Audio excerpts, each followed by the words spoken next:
Hello students, इस video में हम स्टडी करेंगे in a parallelogram opposite sides are equal.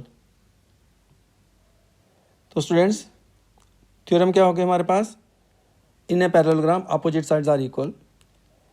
एक पैरेललोग्राम आपको दी है, उसकी अपोजिट साइड्स को आपने इक्वल प्रूव करना है।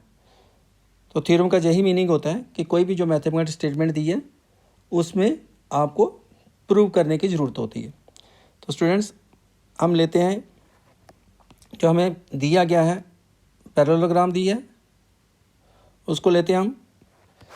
तो गिवन हो गया कि आपको दिया क्या है। गिवन हो गया हमारे पास ए पैरेललोग्राम, आप कोई भी नाम दे सकते हो इसका, ए बी सी डी दो, पी क्यू आर एस दो, जो मर्जी दो। तो दे दिया हमने इसको नाम A B C D to prove हो गया कि क्या आपको प्रूव करना है। प्रूव हमें क्या करना है, इसकी opposite sides are equal. Given था पैरेललोग्राम, तो टू प्रूव क्या हो गया, अपोजिट साइड्स आर इक्वल।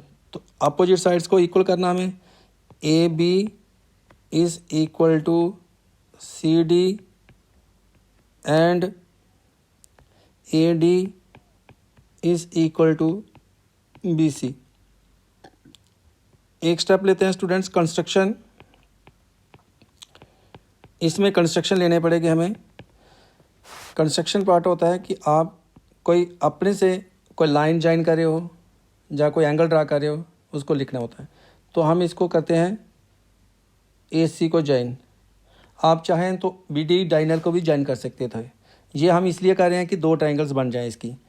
तो हमने लिख दिया इसको ज्वाइन ए सी। दो ट्राइंगल बनानी थी हमें, जहाँ ए सी डायनल को ज्वाइन करके, जहाँ बी डी के। नेक्स्ट आ गया प्रूफ।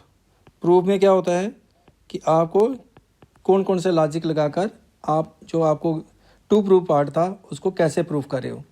तो स्टूडेंट्स, इस वक्त हमारे पास दो ट्राइंगल्स हैं, इन दोनों को कांग्रुएंट्स करना है। तो कांग्रुएंट्स करने के लिए हमें तीन पार्ट्स जो है, एक ट्राइंगल के तीन एलिमेंट्स जो हैं वो इक्वल होने चाहिए, वो देखने हमें। तो इसमें हम देखते हैं कि इस ट्राइंगल के अंदर इस वक्त ए सी जो है वो दोनों की कॉमन साइड है, तो वो इक्वल लिख सकते हैं।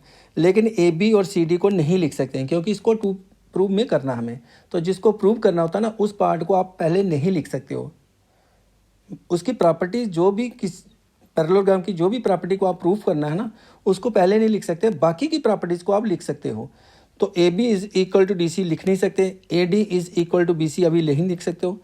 तो इसलिए सिर्फ आपके पास एक ही पार्ट आ रहा है अभी, ए सी इज इक्वल टू ए सी। तो और दो पार्ट कौन से ले सकते हो, एंगल्स। तो एंगल्स जो हैं स्टूडेंट्स, इस वक्त जो एंगल बी है ना, वो एंगल डी के इक्वल है, ये लिख सकते हो। एक हो गया एंगल, दो पार्ट हो गए। एक और आपको लेना है, तो एक आप जहाँ से ले सकते हो, ये जो एंगल है इसका और ये एंगल, ये इक्वल होगा, क्योंकि पैरेलल तो है ना, ए बी पैरेलल है सी डी के, ए बी पैरेलल यहाँ पे डी सी, और ये ट्रांसवर्सल का काम कर रहा है। तो इसलिए ये जो एंगल होगा और ये एंगल जो होगा, ये क्या हो जाएगा, इक्वल होगा। तो हमारे पास जो ट्राइंगल्स हैं ए एस रूल से कांग्रुएंट हो जाएंगी, जिसमें हम जो इसकी कॉरस्पॉन्डिंग साइड्स होंगी, जो कॉरस्पॉन्डिंग पार्ट्स होंगे, वो हम क्या कर सकते हैं, इक्वल कर सकते हैं। तो हम स्टूडेंट्स सबसे पहले हम एंगल्स का बता देते हैं कि जो एंगल है यहाँ पे एंगल 1 और एंगल 2, आप चाहें तो इधर भी ले सकते थे एंगल, एक और एंगल ले सकते थे, एंगल 3 और एंगल 4। ये पार्ट में एंगल, दो एंगल भी इक्वल कर सकते थे। यहाँ पे इस एंगल को और इसको भी इक्वल कर सकते हो, लेकिन मुझे एक ही एंगल से यहाँ पे ये एक इसका ये वाला एंगल 1 और 2 इक्वल हो गया, एंगल बी और एंगल डी इक्वल हो जाएगा, और ए सी और ए सी इक्वल होगी। तो ट्राइंगल्स कांग्रुएंट हो सकते हैं, इससे भी हो सकते हैं, आप यहाँ से भी ले सकते थे। तो अब हमारे पास एंगल 1 और 2 को इक्वल करने के लिए हम क्या लिख सकते हैं, इसको ए बी जो है वो पैरेलल है किसके, डी सी के, एंड ए सी क्या है इसका, एक ट्रांसवर्सल है।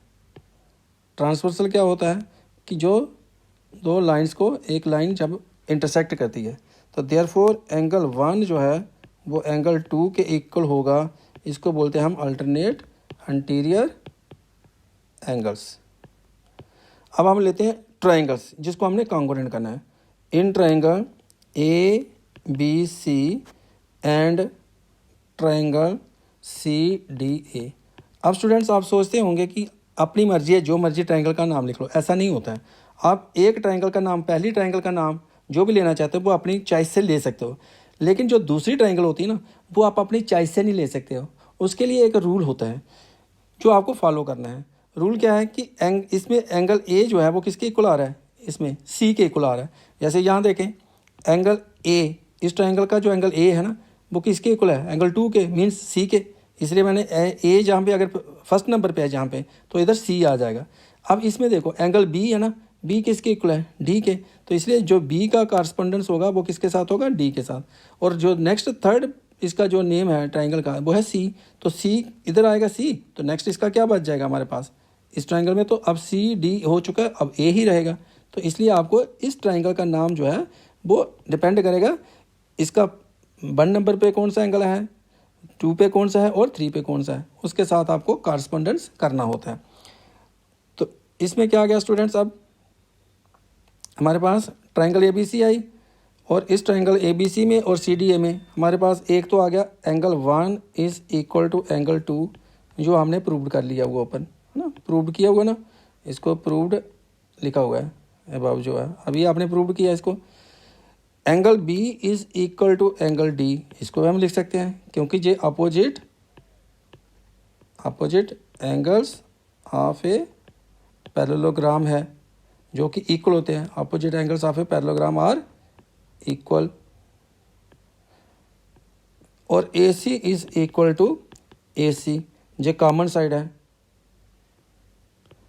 तो ट्रायंगल क्या होगी, ट्रायंगल ABC जो है वो कॉन्ग्रुएंट होगी ट्रायंगल CDA के। किस रूल के अकॉर्डिंग कॉन्ग्रुएंट हुई, देखो ABC ट्रायंगल और CDA ट्रायंगल। ABC ट्रायंगल में आपने जो पार्ट चूज़ किया, एक एंगल चूज़ किया B, फिर एंगल चूज़ किया A, एंगल और साइड, एंगल साइड चूज़ किया आपने, तो ये रूल आपने चूज़ किया एंगल साइड। आप इसको लिख सकते हैं AAS रूल। अब स्टूडेंट्स आपके पास ट्रायंगल कॉन्ग्रुएंट होगी, तो इसका मीनिंग क्या हुआ कि जो इसके जो 3 पार्ट्स थे वो आपने चूज़ कर लिए हुए हैं, 3 एलिमेंट्स, इसमें सिर्फ एक साइड चूज़ की हुई है। तो इसका मतलब कि जो बाकी की 2 साइड्स हैं इसकी वो CPCD से इक्वल हो जाएंगी। और जो 2 साइड्स होंगी वो कौन सी होंगी, अब जो 2 साइड्स होंगी हमारे पास वो आई हमारे पास AB, therefore AB is equal to, AB किसके इक्वल आएगी, CD के। ये क्यों आएगी, CPCT, corresponding parts of congruent triangle. और दूसरी साइड कौन सी आ जाएगी, BC किसके इक्वल आएगा, AD के, जहाँ हम इसको कह सकते हैं AD is equal to BC। एक तो आ गई आपके पास AB is equal to CD, और नेक्स्ट क्या आ जाएगा आपके पास, BC is equal to, BC किसके इक्वल आ जाएगी, यहाँ पे BC और DA इक्वल है, तो आप इसको अब आप AD भी लिख सकते हो, BC इज इक्वल टू, यहाँ पे I students AB is equal to CD, ये AB साइड है और CD साइड है, ये इक्वल आ गई, CPCT होगी। फिर नेक्स्ट है BC किसके इक्वल है, DA के। अब DA साइड जो है AD साइड होती है, तो BC is equal to AD, तो CPCT आ गया। हमें क्या करना था, AB is equal to CD and AD is equal to BC, AB is equal to CD, BC is equal to AD। तो हम इसको हेंस आपने जो प्रूव करना था, hence AB is equal to CD and AD is equal to BC। तो students आपने इस थ्योरम के अंदर in a parallelogram opposite sides are equal proof किया। स्टूडेंट्स और वीडियोस के लिए इस चैनल को लाइक करें, सब्सक्राइब करें, शेयर करें और कमेंट्स करें। Thank you students.